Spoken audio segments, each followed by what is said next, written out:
Hello dear students, M के study में आपका हार्दिक अभिनंदन। और देखिए, आज देखते हैं हम 10th क्लास वालों के लिए जो वेरी इंपॉर्टेंट जो रचना है और विधा और उनके लेखक और वेरी इंपॉर्टेंट रचना है जो है आज देखेंगे और आपको अच्छी तरीके से तुरंत के तुरंत याद होते हुए चलेंगी। ठीक है, पहली जो रचनाओं की जो वीडियो बनाई थी वो 12th क्लास के लिए थी और जब यानी उसके बाद में जो है अब हम हाई स्कूल के लिए वेरी इंपॉर्टेंट की प्रमुख रचना एवं उनके लेखक का जो है चर्चा करेंगे और आप अच्छी तरीके से इस वीडियो को देखें, समझें और सुनें। ठीक, तो देखिए इसमें ये प्रमुख रचना एवं उनके लेखक यानी कि रचना और विधा और लेखक तीनों बातों को हम एक साथ याद करते हुए चलेंगे।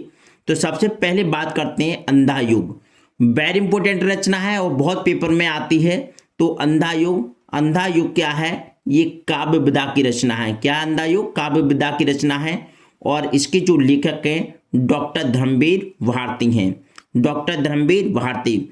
अगर याद करने के लिए देखिए हम किसी को कुछ बुरा नहीं कह रहे, हम बस याद करने के एक तरीका देख रहे हैं। और तो हम इसको ऐसे याद कर लें कि धर्मवीर अंधे थे नहीं, लेकिन याद करने की शॉर्ट ट्रिक बता रहा हूं कि धर्मवीर कैसे थे? अंधे थे। तो इससे यहाँ पे धर्मवीर काव्य को अंधे रूप में भी गाते थे। इस तरीके से भी आप इसको याद कर सकते हैं। यानी कि अंधा युग है वो काव्य है और डॉक्टर धर्मवीर भारती का है। उसके बाद अजातशत्रु क्या है? नाटक। अजातशत्रु क्या है? नाटक। और ये है जयशंकर प्रसाद का। ये किसका है? जयशंकर प्रसाद का। यानी कि अजातशत्रु इस तरीके से याद करें, अजातशत्रु जयशंकर की करके नाटक करता था। अजातशत्रु जयशंकर की करके नाटक करता था। इसका मतलब है अजातशत्रु जो रचना है वो जयशंकर प्रसाद की है और ये क्या है? एक नाटक है। इस तरीके से आप इसको याद कर सकते हैं। इस वीडियो को देखना आपके लिए बहुत ही ज़्यादा हेल्पफुल होने वाली है और इसके माध्यम से आप बहुत अच्छे तरीके से सीखने वाले हैं। इसके बाद में अगली रचना आती है आहुति। क्या है? आहुति क्या है? एक कहानी विधा है। क्या है? एक कहानी विधा है और इलाचंद्र जोशी की है। किसकी है? इलाचंद्र जोशी की है। इलाचंद्र ने जोश में एक आहुति की कहानी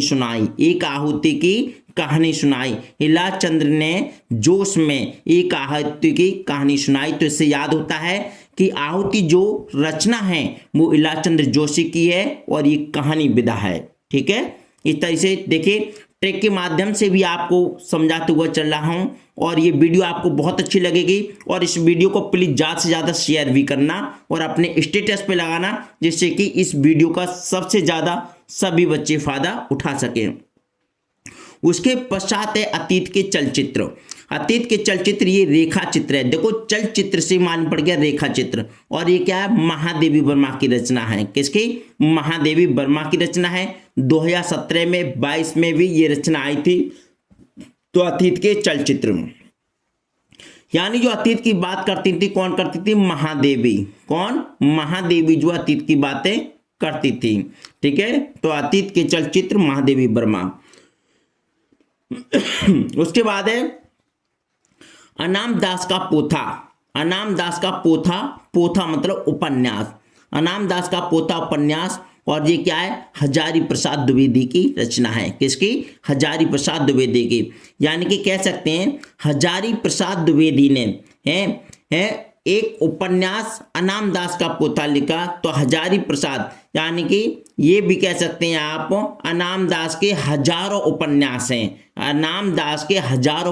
हैं। इसका मतलब अनाम दास का पोथा, हजारों मतलब हजारी प्रसाद द्विवेदी और उपन्यास से मतलब उपन्यास। यानी कि अनाम दास का पोथा जो है उपन्यास विधा की रचना है और हजारी प्रसाद द्विवेदी इसके लेखक हैं। ठीक, इसके पश्चात देखिए अनाम दास का पोथा शायद दिखाई नहीं दे रही होगी, थोड़ा वीडियो को या आप देखिए, अब देखें, अब आपको स्पष्ट दिखाई देगी। ठीक है, तो हमने अनाम दास का पोथा की बात कर चुके हैं हम। अब इसके पश्चात हम बात करते हैं अपनी खबर। किसकी बात करते हैं? अपनी खबर। तो देखो सबको अपनी खबर होनी चाहिए। तो किसको अपनी खबर रहती थी? अपनी खबर जो है एक आत्मकथा है। आत्मकथा है और ये पांडे बेचन शर्मा उग्र, पांडे बेचन शर्मा उग्र, इनकी जो रचना है अपनी खबर, और ये क्या है आत्मकथा। यानी पांडे ने बेचैनी में है अपनी खबर आत्म रूप से की। इसका मतलब अपनी खबर आत्मकथा की रचना है, आत्मकथा विधा की रचना है, और पांडे बेचन शर्मा उग्र इसके लेखक हैं। इसके पश्चात अनंत आकाश, आकाश तो प्रकाश, तो इस तरीके से याद रखना, आकाश प्रकाश, यानी कि जो अनंत आकाश रचना है वो जयप्रकाश भारती की रचना है, और ये क्या है आलोचना है, क्या है आलोचना। यानी अनंत प्रकाश की आलोचना किसने की, जयप्रकाश भारती ने। अनंत आकाश की जो आलोचना की किसने, जयप्रकाश भारती ने। तो इस तरीके से इसको याद कर सकते हैं। इसके पश्चात अष्टयाम, ब्रजभाषा गद्य, ये विधा है ब्रजभाषा गद्य, और इसको लिखा था नाभादास ने। किसने लिखा था, नाभादास ने, और ये 2019 में भी आई थी। इसके बाद अथाह सागर, ये भी क्या है आलोचना, जयप्रकाश भारती की रचना है। यानी कि अथाह सागर है आलोचना ऐसे की जैसे अथाह सागर है, तो जयप्रकाश भारती, यानी जयप्रकाश भारती की जो आलोचना करी गई वो किससे करी गई, अथाह सागर में। अथाह सागर में मतलब बहुत ज़्यादा आलोचना करी गई, तो सीधी याद कर लेंगे, अथाह सागर आलोचना जयप्रकाश भारती की। इसके पश्चात अर्धनारीश्वर, यह है एक निबंध है और इसको लिखा है रामधारी सिंह दिनकर ने। अर्धनारीश्वर क्या है, निबंध, दिनकर, यानी कि 2016 में ये आया था, ठीक है। इसके पश्चात अशोक के फूल, निबंध हजारी प्रसाद द्विवेदी की रचना है। यानी अशोक के हजार फूल, ऐसे याद कर लेना, अशोक के हजार फूल, यानी अशोक के फूल जो है हजारी प्रसाद द्विवेदी की रचना है, और ये क्या है निबंध विधा की रचना है, ठीक। इसके पश्चात देखते हैं हम, इसके पश्चात देखिए आप देखते हैं आंधी, कौन सी, आंधी। और आंधी क्या है, ये आंधी एक कहानी है, आंधी क्या है, एक कहानी है, और इसको लिखा है जयशंकर प्रसाद ने। यानी जब जयशंकर की करते थे तो आंधी आ जाती थी, जयशंकर यानी आंधी। तो आंधी जो है वो कहानी विधा की रचना है, और ये जयशंकर प्रसाद की रचना है। इसके पश्चात में आती है आकाशदीप कहानी, तो ये भी किसकी है, जयशंकर प्रसाद की। आकाश में दीप जब जयशंकर की करते थे तो आकाश में दीप जलते थे, जब जयशंकर की करते थे तो आकाश में दीप जलते थे, और साथ में क्या आती थी, और आंधी आती थी तो फिर भी नहीं बुझते थे। इस तरीके से जो है याद कर लें, आपको याद होनी चाहिए, किसी तरीके से आप याद करें, ठीक। अब अगली बात करते हैं हम आत्मकथा पर। किस पे बात करते हैं, आत्मकथा पर बात करते हैं। और देखिए आत्मकथा एक रचना है, और ये आत्मकथा ही आत्मकथा की विधा है, ठीक है। तो इसको लिखा था डॉक्टर राजेंद्र प्रसाद ने, यानी डॉक्टर राजेंद्र प्रसाद ने इसको लिखा था। इसके पश्चात है आवारा मसीहा, देखिए वेरी वेरी वेरी इंपॉर्टेंट, ये जो है वेरी वेरी इंपॉर्टेंट है, और इसको अच्छे तरीके से दिमाग में बिठा लेना, और पेपर में अधिकांशतः ये देखने को मिलती है।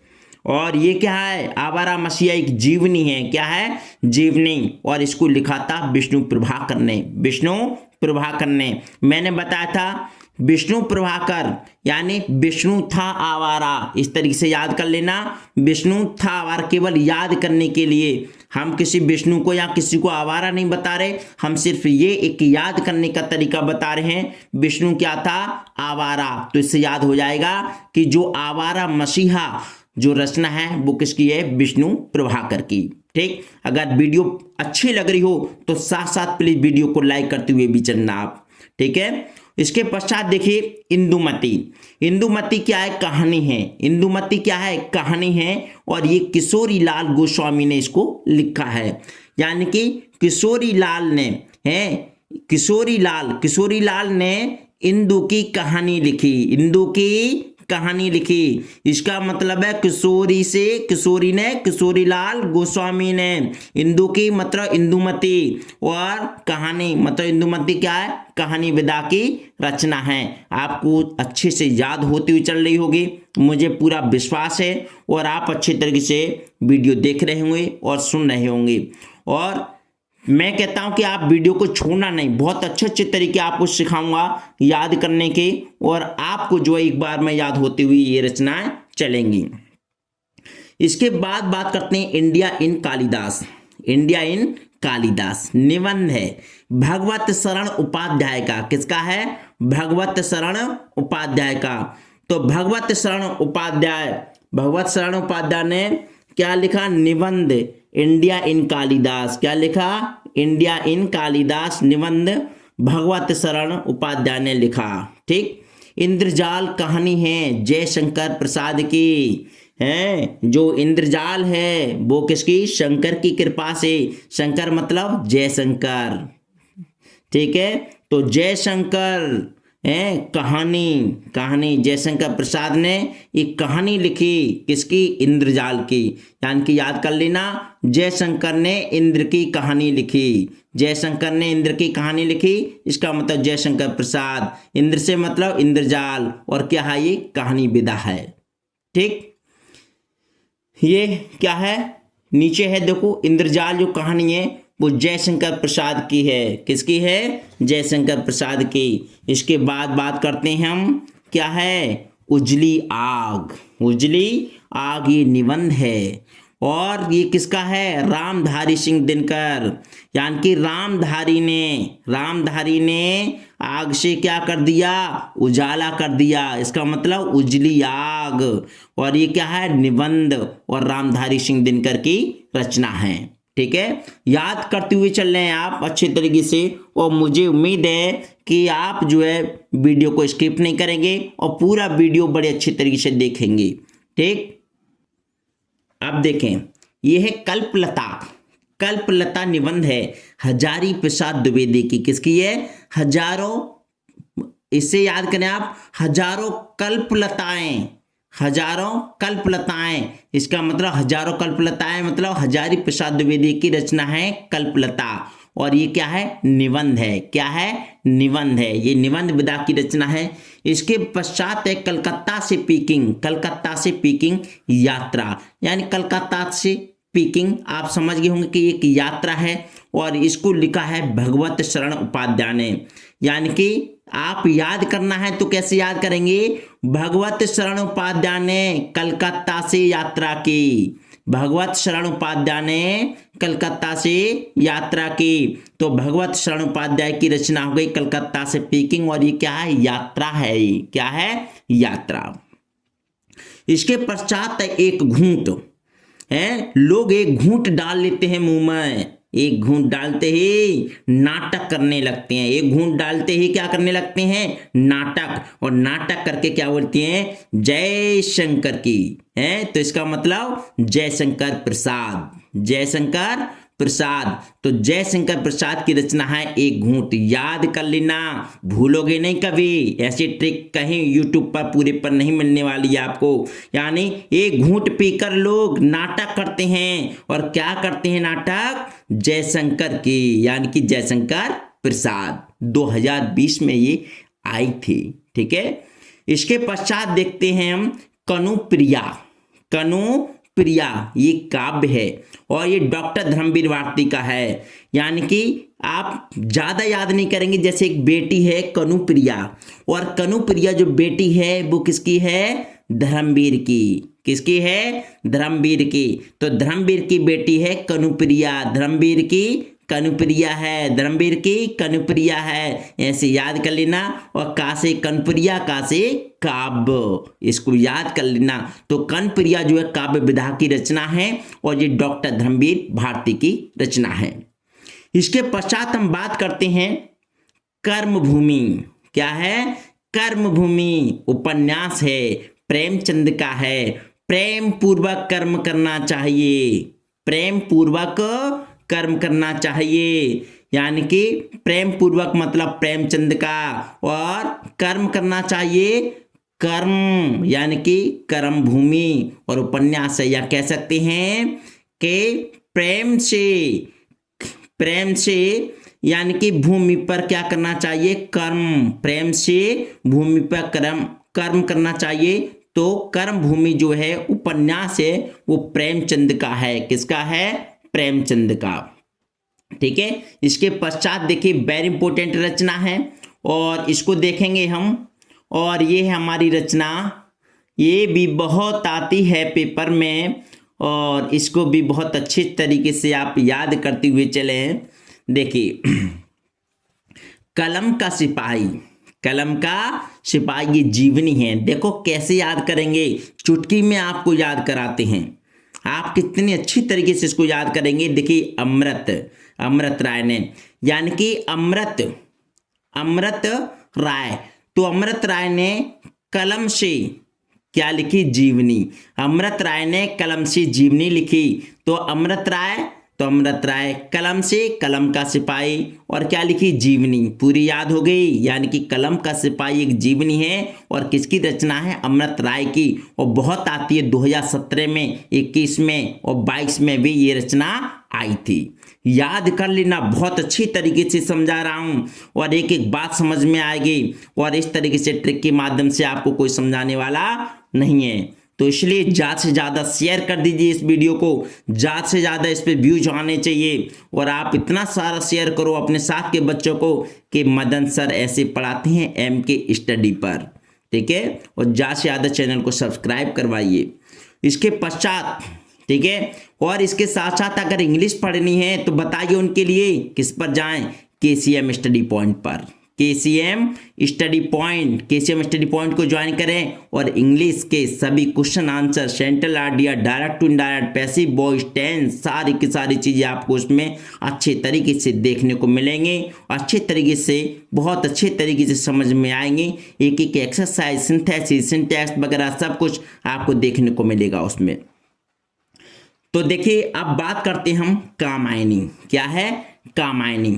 तो कामायनी क्या? महाकाव्य है और ये क्या है? जयशंकर प्रसाद का। ये भी किसका है? जयशंकर प्रसाद ने महाकाव्य लिखा कामायनी का है। जयशंकर प्रसाद ने कामायनी का महाकाव्य लिखा। कौन कामायनी बोली? जयशंकर प्रसाद से महाकाव्य लिख दो। तो कामायनी महाकाव्य है किसका? जयशंकर प्रसाद का। इसके पश्चात कुटुज, वेरी इंपॉर्टेंट, कुटुज ललित निबंध है। देखिए ये आता है कि कुटुज जो है किस प्रकार की विधा है, तो ललित निबंध, और ये इसको लिखा है हजारी प्रसाद द्विवेदी ने। किसने लिखा है? हजारी प्रसाद द्विवेदी ने इसको लिखा है। इसके पश्चात है हमारा कुरुक्षेत्र। क्या है? कुरुक्षेत्र। और कुरुक्षेत्र क्या है? काव्य है और रामधारी सिंह दिनकर, यानी रामधारी सिंह दिनकर ने कुरुक्षेत्र में काव्य लिखा। इस तरीके से याद कर लेना, रामधारी सिंह दिनकर ने कुरुक्षेत्र में काव्य लिखा। तो कुरुक्षेत्र जो है काव्य विधा है और रामधारी सिंह दिनकर की रचना है। एकदम से याद कर लेना, घोर के पी जाना, बहुत अच्छे तरीके से आपको याद हो जाएगा। बेहतरीन तरीके से एकदम से याद करते हुए आप चलेंगे। ठीक है, उसके पश्चात है क्या भूलूं क्या याद करूं। इनकी तो बात ही अलग है। क्या भूलूं क्या याद करूं, बस ये कहने लगे क्या भूलूं क्या याद करूं, समझ में नहीं आता। ये आत्मकथा किसकी? हरिवंश राय बच्चन, अमिताभ बच्चन के पिताजी। ठीक है, तो हरिवंश राय बच्चन ने आत्मकथा लिखी, क्या भूलूं क्या याद करूं। ना तो कुछ भुलाने के काबिल है ना कुछ याद करने के, तो कह रहे हैं क्या भूलूं क्या याद करूं। हरिवंश राय बच्चन, आत्मकथा। इसके पश्चात है हम नीचे देखते हैं और क्रम वाइज पढ़ते हैं। ठीक है, किन्नर देश में अगली रचना है किन्नर देश में। ये देश दर्शन है। क्या है? देश दर्शन विधा है और राहुल सांकृत्यायन का है। बहुत अच्छे इन्होंने रचना लिखी हैं। राहुल क्या है? राहुल किन्नर देश में गया और वहां पे देश दर्शन किए उसने, उस देश के दर्शन किए। राहुल ने किन्नरों के देश में दर्शन किए। राहुल ने किन्नरों के देश में दर्शन किए।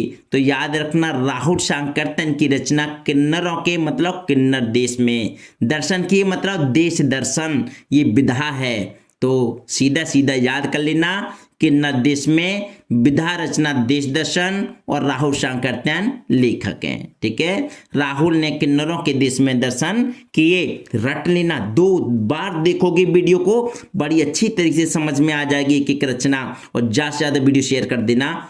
तो इसके पश्चात है हमारा कंकाल। देखिए कंकाल ये उपन्यास है, और ये क्या, शंकर जयशंकर जितने कंकाल हैं वो भी सब कंकाल क्या करते हैं, जयशंकर की करते हैं यानी शंकर भगवान के शरण में रहते हैं वो कंकाल, यानी कंकाल है जयशंकर का उपन्यास। क्या है, उपन्यास।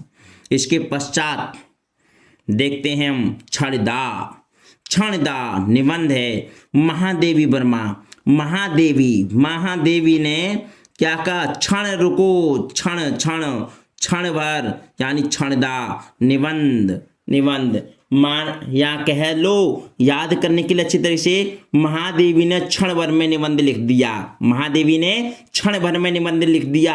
तो महादेवी ने क्षण भर में निबंध लिख दिया, तो महादेवी वर्मा ने क्षण भर में मतलब क्षणदा और क्या, निबंध विधा है। तो इस तरीके से बड़े अच्छे तरीके से आसानी से आप याद कर पाएंगे, बहुत अच्छे तरीके से। फिर देखिए खून के छींटे हैं, खून के छींटे उपन्यास, और भगवत शरण उपाध्याय ने, देखिए भगवत शरण, जहाँ भगवत होती है वहाँ खून के छींटे की बात बताई जाती है कि खून के छींटे क्या होते हैं, ये छींटे मारने वाले क्या होते हैं, बेकार होते हैं। तो खून के छींटे भगवत शरण उपाध्याय, ये क्या है, उपन्यास।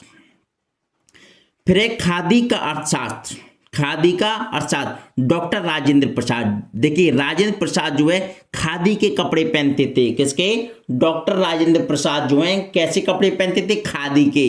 तो खादी का अर्थशास्त्र जो है क्या, डॉक्टर राजेंद्र प्रसाद की रचना है। इस तरीके से आप याद कर सकते हैं। अब देखिए अगली रचना हम पढ़ते हैं बहुत अच्छी रचना है, और ये वेरी इंपॉर्टेंट है पेपर की दृष्टि से। याद कर लेना, याद रखना, हिंदी के जो नंबर होते हैं वेरी इंपॉर्टेंट होते हैं। हिंदी में अगर कोई बच्चा फेल हो जाता है तो फेल ही हो जाता है, हिंदी में कभी ग्रेस नहीं मिलता है। तो बड़ी अच्छी तरीके से आपसे निवेदन करता हूं कि एक एक रचना को बड़ी अच्छी तरीके से बिना गैप किए हुए याद करते हुए चलें। अब बात करते हैं हम गंगा। क्या है, गंगा। अब गंगा को याद कैसे करना है आपको, तो गंगा को याद करने के लिए कहें, विनोबा भावे बहुत गंगा नहाते थे। विनोबा भावे बहुत गंगा नहाते थे। तो जो गंगा रचना है वो विनोबा भावे की है। इसके पश्चात है गबन। गबन क्या है, उपन्यास है, और ये किसका है, प्रेमचंद का। किसका है, प्रेमचंद का। यानी कि प्रेमचंद ने गबन कर दिया। क्या कर दिया, प्रेमचंद ने गबन, उपन्यास को गबन कर दिया, यानी गबन उपन्यास है प्रेमचंद का। इसके पश्चात है गुनाहों का देवता, ये भी उपन्यास है। गुनाहों का देवता ये भी उपन्यास है, ये भी धर्मवीर भारती का है। ये भी किसका है, धर्मवीर भारती का ये। ठीक, और धर्मवीर ने, यानी धर्मवीर ने गुनाहों का देवता किसे बता दिया, उपन्यास को। यानी धर्मवीर ने गुनाहों का देवता उपन्यास को बता दिया। इसका मतलब है धर्मवीर भारती की रचना गुनाहों का देवता एक उपन्यास विधा है। गेहूं और गुलाब ये निबंध विधा की रचना है राम वृक्ष बेनीपुरी। तो राम वृक्ष यानी कि बेनीपुरी, यानी बेनीपुरी ने राम के वृक्ष पर गेहूं और गुलाब लगा दिए। गेहूं और गुलाब लगा दिए किसने, बेनीपुरी ने। बेनीपुरी ने गेहूं और गुलाब के वृक्ष लगा दिए। तो गेहूं और गुलाब निबंध विधा राम वृक्ष बेनीपुरी की रचना है। तो आज इस वीडियो में इतनी ही रचना है। नेक्स्ट वीडियो में फिर से रचना बहुत सारी लेकर के आएंगे, क्योंकि ज़्यादा लंबी वीडियो आप देख नहीं पाते हैं और उसको स्किप कर देते हैं। तो इसलिए अगर वीडियो को पसंद आए तो प्लीज़ लाइक कीजिए, कमेंट कीजिए, शेयर कीजिए, और ज़्यादा से ज़्यादा जो है चैनल को सब्सक्राइब कराइए और करिएगा। और अगली वीडियो जो लेकर के आऊँगा वो भी इसी तरीके से बहुत अच्छे तरीके से आपको सीखने को मिलेगी। आपको किताब से याद करने की ज़रूरत नहीं है। इस तरीके से एक एक ट्रिक के माध्यम से आपको सिखाऊंगा किस तरीके से आप रचना को याद करते हैं। Thank you so much for watching this video. नमस्कार।